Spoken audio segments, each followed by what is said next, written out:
அதிசயங்கள் செய்கிறவர் நம் அருகில் இருக்கிறார்.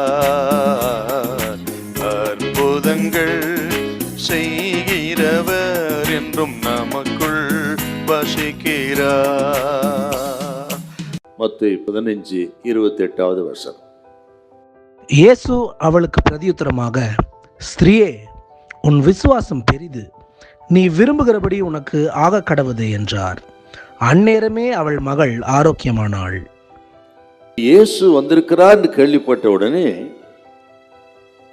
அந்த புறஜாதிகளின் தேசமாயிருந்த தீரு சீதோனிலிருந்த ஒரு கானானிய ஸ்திரீ இயேசுவை தேடி வந்தாள்.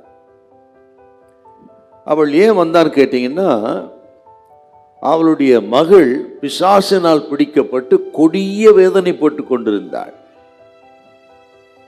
யாராலும் விடுதலை கொடுக்க முடியவில்லை. அந்த நேரத்தில் அற்புத மூர்த்தி இயேசு வந்திருக்கிறார் என்று கேள்விப்பட்டார்.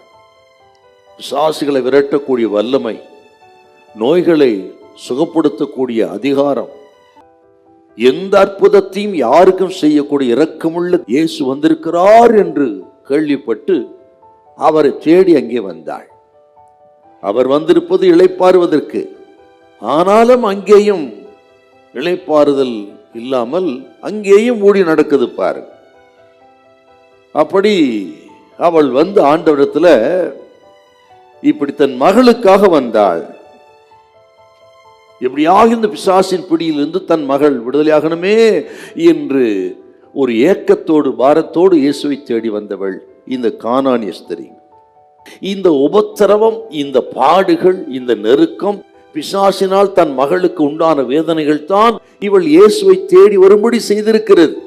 இயேசுவிடத்தில் வந்தது காரணம் இவள் அடைந்த வேதனைகள், பாடுகள், உபத்திரவங்க என்றால், நமது பாடுகள் உபத்திரவங்களுக்கெல்லாம் பரிகாரம் ஏன்னு கேட்டீங்கன்னா, பல இடங்களிலே மனிதர்கள் தேடி போய் இன்றைக்கு அவர்கள் வெறுமையாய்த்தான் திரும்பி வருகிறார்கள்.